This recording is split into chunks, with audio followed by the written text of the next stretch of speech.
Hello everyone, this is Vishal. Now we are going to discuss about our lecture 41 Extension Education. In this lecture we cover Extension Program Planning. So guys, आज का जो session है इसमें हम लोग जो भी कॉन्सेप्ट प्रोग्राम प्लानिंग से निकल के आते हैं उसको कवर करेंगे. आपसे रिक्वेस्ट है, जो भी आपके जूनियर, सीनियर या बैचमेट एक्सटेंशन से रिलेटेड कोई भी एग्जाम की प्रिपरेशन कर रहे होंगे तो आप इस सेशन को ज़रूर शेयर करिएगा. एटलीस्ट जो भी आपके डाउट या सजेशन होंगे कमेंट सेक्शन बॉक्स में राइट डाउन करिएगा. सेशन हम लोग स्टार्ट करते हैं. फर्स्ट ऑफ ऑल, प्लानिंग क्या है? Process which involve studying the past and present in order to forecast the future. तो प्लानिंग एक प्रोसेस है जिसमें हम लोग स्टडी करते हैं जो पास्ट पहले हो चुका है, प्रेजेंट में जो चल रहा है, और उसी के बेस्ड पे हम लोग फोरकास्ट करते हैं कि फ्यूचर में क्या होने वाला है या क्या होना चाहिए. उसी को प्लानिंग बोलते हैं. प्रोग्राम क्या है?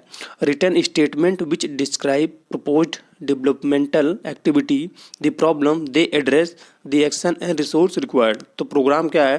रिटन स्टेटमेंट है जिसमें हम लोग डिस्क्राइब करते हैं या प्रपोज करते हैं जो डेवलपमेंटल हमारी एक्टिविटी होती है उसको, जो प्रॉब्लम फेस की जाती हैं या नोटिस की जाती हैं उसको, और जो एक्शन उसके लिए इम्प्लीमेंट करना होता है उसको, और जो जो रिसोर्स रिक्वायर होता है उसको उसमें हम लोग इंडिकेट करते हैं. सिंपल से वर्ड में प्रोग्राम क्या है कि प्रेजेंट का हमने एनालिसिस कर लिया, पास्ट का एनालिसिस कर लिया, और फ्यूचर में क्या होना चाहिए उसको एनालिसिस कर लिया. उसी के बेस पे हम लोग एक developmental activity plan of work बनाते हैं, और उसी उसमें क्या क्या चीज़ें नेसेसरी, जस्ट लाइक कौन कौन से रिसोर्स चाहिए, क्या क्या हमको करना है, उसे ही हमारा प्रोग्राम बोला जाता है. नेक्स्ट, प्रोग्राम प्लानिंग, जिसमें प्रोसेस इन्वॉल्व मल्टीपल स्टेप, जिसमें मल्टीपल स्टेप होते हैं. जस्ट लाइक हमारा पहला होगा आइडेंटिफिकेशन ऑफ ए प्रॉब्लम. तो हम लोग प्रॉब्लम क्या है उसको आइडेंटिफाई करेंगे. सिलेक्शन ऑफ डिजायर्ड आउटकम, क्या क्या आउटकम होने वाले हैं या डिजायर्ड आउटकम होने वाले उसको सेलेक्ट करेंगे. असेसमेंट ऑफ अवेलेबल रिसोर्सेज, हमारे पास जो जो रिसोर्स हैं अवेलेबल हैं उसका असेसमेंट करेंगे. देन इम्प्लीमेंटेशन करेंगे. देन इवेल्युएशन करेंगे. देन लीगन 1961, इन्होंने एक प्रोग्राम की डेफिनेशन दी थी, काफ़ी इंपॉर्टेंट है, वो डायरेक्टली एग्जाम में पूछा जाता है. An extension program is a set of clearly defined consciously conceived objectives are and drive from a adequate analysis of the situation which are to achieved through extension teaching activity. तो extension program set है जो कि clearly defined होता है और conceived होता है objectives का, एंड्स का, जो कि ड्राइव लिया जाता है एक एडुकेट एनालिसिस करने के बाद सिचुएशन का, और जो कि अचीव्ड किया जाता है थ्रू एक्सटेंशन एक्टिविटी की थ्रू. और केल्से हेर्नर ने जो दिया था कि एक्सटेंशन प्रोग्राम इज ए उन्होंने सिचुएशन को रखा था और ऑब्जेक्टिव को रखा था. Situation, objective, problem and solution, वो पूछा जाता है कि according to Kelsey extension program is a situation, objective, problem and solution of set. तो वो था उनका कल्चर हेरने का. देन प्लान क्या है? प्लान होता है प्रीडिटरमाइंड कोर्स ऑफ एक्शन. तो प्रीडिटरमाइंड कोर्स ऑफ एक्शन को हम लोग प्लान बोलते हैं. मतलब पहले हम लोगों ने उसका एज ए रूपरेखा तैयार कर लिया कि हम ये करेंगे, तो उसे प्लान बोलते हैं. देन प्लान ऑफ वर्क क्या है? An outlines of activity so arranged as to enable efficient execution of the program. Plan of work ये होता है कि हम लोगों ने पूरे अपने वर्क को डिसाइड कर लिया कि ये एक्टिविटी हम करेंगे और उसका एज ए प्रॉपरली अरेंज करते हैं, उसे बोलते हैं plan of work. Then calendar of work क्या है? Calendar of work is plan of activity to be undertaken in a particular time sequence. तो कैलेंडर ऑफ वर्क में होता है कि हम लोग पर्टिकुलर टाइम को डिसाइड कर लेते हैं, मतलब इस वीक में ये करने वाले हैं, डे टू डे का, वीक टू वीक का, मंथ टू मंथ का वर्क हम लोग या अपना जो एक्शन होता है या टास्क होता है उसे डिसाइड कर लेते हैं, उसे कैलेंडर ऑफ वर्क बोलते हैं. Then objective of program. Program के क्या क्या ऑब्जेक्टिव है? पहला, to ensure careful consideration of what is to be done and why. तो हम लोग इंश्योर कर लेते हैं कि क्या हमको करना है और क्यों करना है. To furnish a guide against which to जज ऑल न्यू प्रपोजल. तो न्यू जो प्रपोजल है उसमें या नई नई जो चीज़ें हैं उसको हम लोग गाइड करते हैं. To establish objective toward which progress can be measured and evaluated. तो एक ऑब्जेक्टिव हम लोग इस्टेब्लिश करते हैं, उसी के बेस पे प्रोग्रेस करते हैं और हम लोग उसको मेजर करते हैं और एवेल्युएट करते हैं. To have a means of choosing the important from incidental problem. और हम लोग जो प्रॉब्लम जो उसमें चूज करते हैं और जो जो इम्पॉर्टेंट प्रॉब्लम निकल के आती हैं उसको आइडेंटिफाई करते हैं. To develop a common understanding about the means and ends between functionaries and organization. Common understanding develop करते हैं, जो भी मीन्स होता है, मतलब स्टार्टिंग इनिटिएशन से लेके लास्ट तक जो फंक्शनरी और ऑर्गेनाइजेशन के बीच में जो भी प्रॉब्लमें आ रही हैं उसको हम लोग आइडेंटिफाई करते हैं। To ensure continuity during change of personal, और कंटिन्यूटी बनाए रखते हैं। To help develop leadership, leadership develop करते हैं। To develop a common understanding about the means and end. To avoid wastage of time and money and promote efficiency. To justify expenditure and to ensure flow of fund. To have a statement in written form for public use. Then principle of extension program planning. First of all, based on analysis of the past experience, present situation and future needs. तो पहला क्या है कि इसमें हम लोग analysis करते हैं पास्ट का, पास्ट एक्सपीरियंस का, प्रेजेंट सिचुएशन का और फ्यूचर नीड्स का। इसी के बेस पे हम लोग प्रोग्राम बनाते हैं। पहला ये सबसे मोस्ट इंपॉर्टेंट प्रिंसिपल है। सेकंड क्या है, क्लियर एंड सिग्निफिकेंट ऑब्जेक्टिव। जो भी हमारे ऑब्जेक्टिव हैं उसको क्लियर और महत्वपूर्ण होने चाहिए या इंपॉर्टेंट होने चाहिए। Third, should fix up priority on the basis of available resources and time. तो as a grass root level से स्टार्ट होना चाहिए।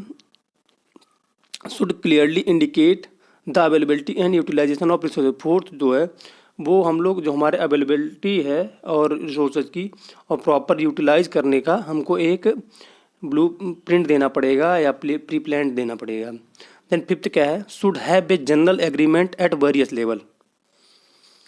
Should have people at the local level, तो मतलब लोकल लेवल से स्टार्ट, ग्रास रूट लेवल से program start होना चाहिए। Should involve relevant institution and organization. तो रिलीवेंट जो इंस्टीट्यूशन है, ऑर्गेनाइजेशन, उनके साथ एक हमारा उनके साथ मिलकर डेवलपमेंटल वर्क करना चाहिए।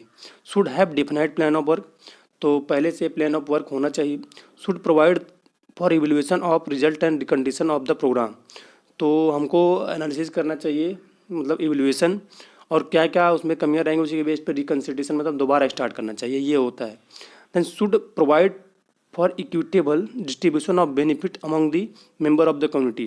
तो एज ए जो भी हमारा है प्रोग्राम है उसके बेस पे हमें जो भी डिस्ट्रीब्यूशन करना है वो एज ए इक्विटेबल अमाउंट में करना है, सोसाइटी की कम्युनिटी के सभी मेंबर को same. Then steps in extension program planning process. First of all क्या होता है, कलेक्शन ऑफ फैक्ट हम लोग करते हैं। देन एनालाइज सिचुएशन करते हैं। देन आइडेंटिफाई प्रॉब्लम करते हैं। देन डिसाइड ऑफ ऑब्जेक्टिव करते हैं। Then develop plan of work. Then execute plan.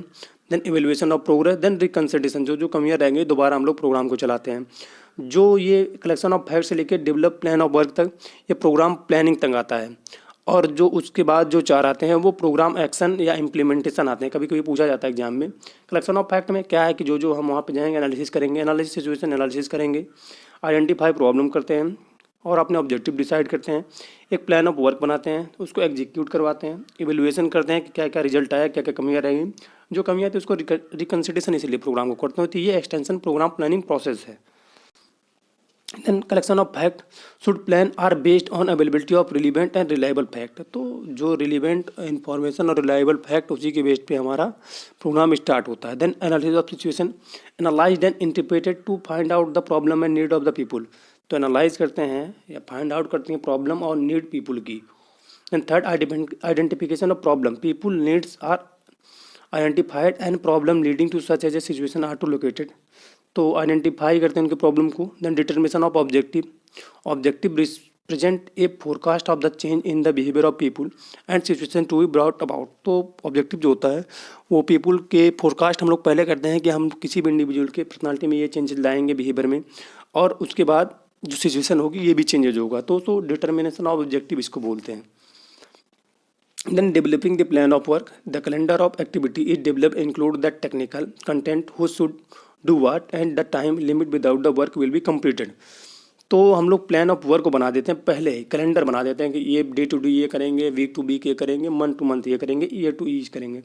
Then execution of the plan of work 6 जो हमारा है, arrangement for supplying the necessary input, credit, teaching aids, extension, literature sector has to be made and the specific action has to be initiated. तो arrangement करते हैं और supply करते हैं जो भी नेसेसरी इनपुट होते हैं उनका, क्रेडिट का, टीचिंग एड्स का, एक्सटेंशन लिटरेचर का, उसका एज ए इम्प्लीमेंटेशन करते हैं। देन सेवंथ क्या, एवेल्युएशन। एवेल्युएशन में क्या देखते हैं, what has been result, to determine the change in the behaviour of the people as a result of the extension programme, measure the degree of success of the programme in term of the objective and goal set forth. तो determine करते हैं कि क्या क्या changes people के behaviour में आया, जो हमने प्रोग्राम चलाया उस प्रोग्राम से कुछ चेंजेस हुआ कि नहीं, और मेजर करते हैं कि प्रोग्राम का जो हमने ऑब्जेक्टिव और गोल डिसाइड किया था वो कितना सक्सेसफुल रहा इवैल्यूएशन में। देन रिकन्सिडरेशन में the systematic and periodical evaluation of the program will reveal the weak and strong point of the program.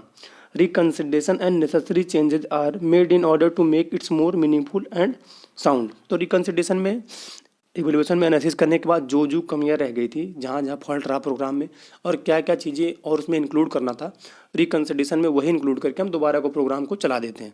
तो यही हमारा होता है reconsideration. So thank you guys.